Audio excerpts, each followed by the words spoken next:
వివాహేతర సంబంధం ఇది నేరం కాదు అని చెప్పేసి సుప్రీంకోర్టు ఒక యాంగిల్లో తీర్పిచ్చింది.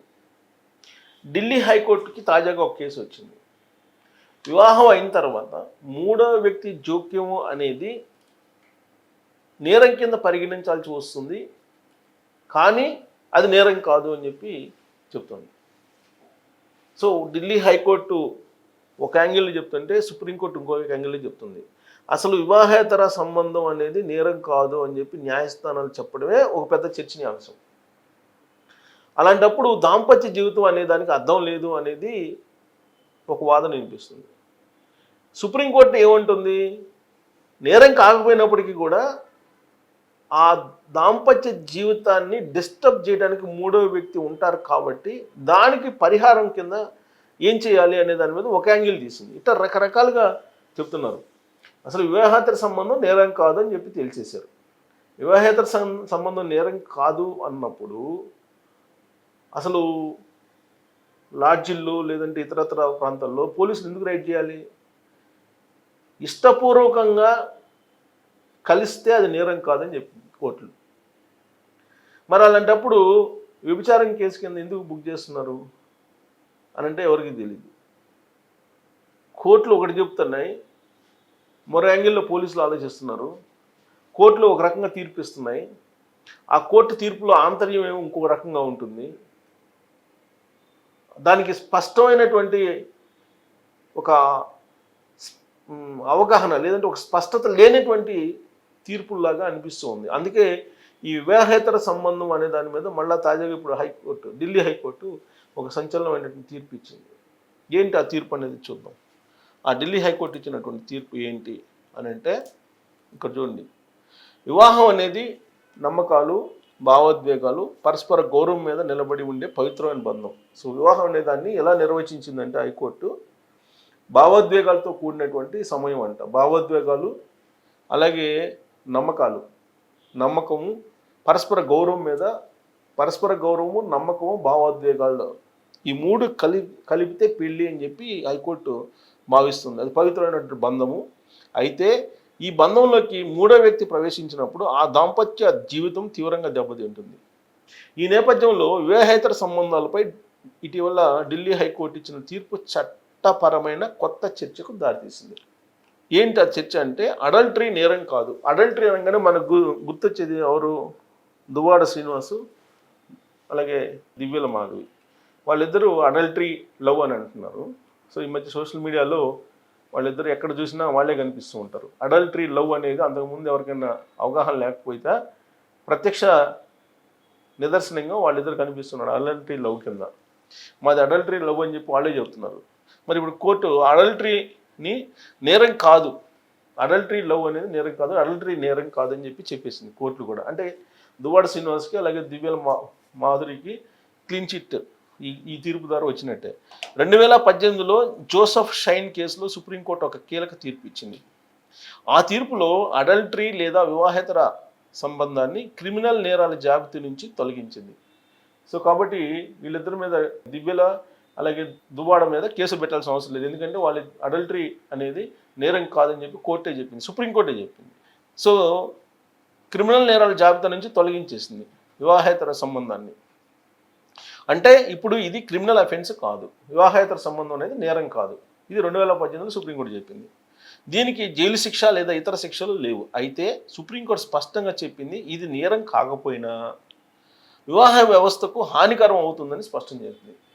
నేరం కాకపోతే వివాహ వ్యవస్థకు హానికరం అని చెప్పి తెలియదు. అయితే ఏంటి, నేరం కాదని తేల్చేసినప్పుడు వివాహ వ్యవస్థను గౌరవించే పరిస్థితి లేనప్పుడు, ఇక నేరం కానప్పుడు వాళ్ళకి స్వేచ్ఛ ఉన్నట్టే కదా, ఎవరు ఇష్టం వచ్చినట్టు వాళ్ళు చేసుకోవచ్చు అని చెప్పి ఢిల్లీ హైకోర్టు తాజా తీర్పు. ఇటీవల ఢిల్లీ హైకోర్టులో ఒక కేసు విచారణకు వచ్చింది. 2012లో పెళ్లి అయినటువంటి ఒక మహిళ తన భర్త 2021లో మరో మహిళతో సంబంధం పెట్టుకోవడం వల్ల తమ వైవాహిక జీవితం పూర్తిగా దెబ్బతిందని కోర్టులో వాదించింది. తన భర్త ఆ మహిళతో ట్రిప్స్కి వెళ్ళడం, తరచూ కలవడం, చివరికి విడాకులు కోరడం వల్ల తాను మానసికంగా, భావోద్వేగపరంగా నష్టపోయానని పిటిషన్లో పేర్కొంది. దీనిపై ఢిల్లీ హైకోర్టు సంచలనాత్మకంగా స్పందించింది. అడల్టరీ క్రిమినల్ నేరం కాకపోయినా ఇది సివిల్ కోర్టుల్లో కేసుల పరిధిలోకి వస్తుందని స్పష్టం చేసింది. సో అడల్టరీ అనేది నేరం కాదని సుప్రీంకోర్టు 2018లో చెప్పింది. కానీ తాజాగా ఢిల్లీ హైకోర్టులోకి వచ్చినటువంటి కేసులో అది నేరం కాకపోయినప్పటికీ కూడా సివిల్ కోర్టుల పరిధిలోకి ఈ కేసు వస్తుంది. ఈ సిట్యుయేషన్ క్రిమినల్ నేరం కాకపోయినా ఇది సివిల్ కోర్టులో కేసు కింద వస్తుందని చెప్పి చెబుతున్నారు. అంటే సివిల్ కోర్టులో సివిల్ వివాదం లాగా దాన్ని చూస్తూ ఉంది Delhi high court. Alienation of affection concept. ఈ కేసుతో ఎలియనేషన్ ఆఫ్ ఎఫెక్షన్ అంటే ఆప్యాయత దూరం చేయడం అనమాట. ఎలియనేషన్ ఆఫ్ అఫెక్షన్ అనే కొత్త లీగల్ కాన్సెప్ట్ భారతదేశంలో చర్చకు వచ్చింది.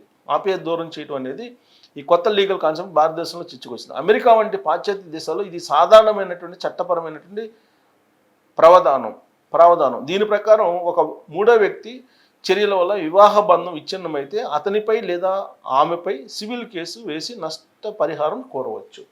సో కాబట్టి నష్టపరిహారాన్ని కోరవచ్చు ఏది వివాహేతర సంబంధంలో అని చెప్పి ఇప్పుడు హైకోర్టు చెబుతుంది. ఢిల్లీ హైకోర్టు కూడా ఇదే అభిప్రాయం వ్యక్తం చేస్తూ మూడో వ్యక్తి కారణంగా భార్యాభర్తల బంధం పాడైందా, నిజంగా ఆ వ్యక్తి జోక్యం వల్లనే విడాకులకు వచ్చాయా అన్న విషయాలను విచారణలో తేలుస్తామని స్పష్టం చేసింది.